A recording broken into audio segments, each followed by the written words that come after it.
Hello and welcome to Story Behind the Story. I am your host, Emma Bjork, and with me this week I have guest Abigail Starr. So Abigail, you wrote your story about Whitnee Ice. I was just wondering, what made you want to write this story? Yeah, so basically it started off in yearbook. I was given the assignment to do a student feature spread, something we like to do frequently throughout the year to kind of capitalize on how unique our student population is. And our editor-in-chief, Nicole Reed, had mentioned she knew Whitney from being a former yearbook staff member. So I reached out to her via email, and she was super open and receptive to talking. And once I sat down with her, I was just in awe of all the things she's been through and the stories she had to tell and the way she carries herself in the world. And I'm really glad I got to write it. Yeah, definitely.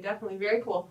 And one of the things that you mentioned in your article was that she is in the beginning stages of writing a book. I was wondering if you could tell me more about that book. Sure. So Whitney is graduating at the semester with 2 degrees in interpersonal communication and communication rhetoric. And with that, she wants to be a motivational speaker. So she wants to tie those skills into her book with a combination of an autobiography with some motivational speaking tips. So I think the best way to describe it would be a memoir. And I can't think of anyone with more life experience at the age of 22 to write a book like that.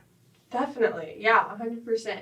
And so one of the other things that we know about Whitney that you mentioned in your article was that sometimes she's in a wheelchair, sometimes she's not. I was just wondering if you could elaborate on that, like when the wheelchair is necessary, when it isn't. Sure. So luckily, Whitney hasn't needed the wheelchair since February. She's been seizure-free since February.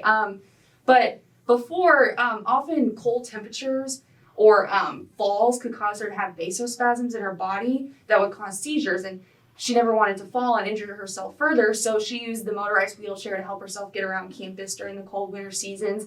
And she used to have a service dog to help kind of aid in that process as well.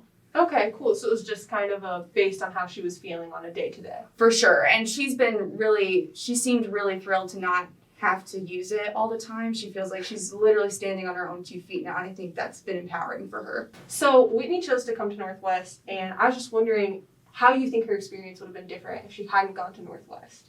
Yeah, I mean, I think this goes back to all of us being a Bearcat family. I think she got that vibe from the second she went on her college visit here. I don't think in other places she would have found her passion for motivational speaking, the radio experience she has here now working with the station.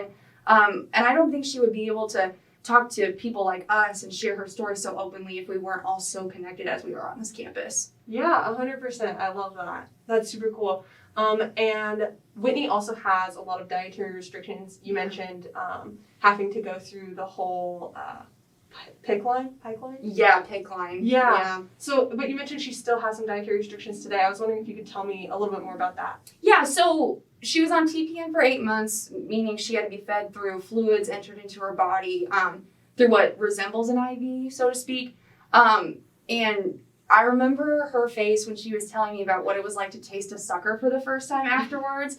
It's not even food, but, it's something, and it's something normal. But now she's able to work back up to most normal dietary foods, just nothing high in fiber, things like that, to stay on the safe side.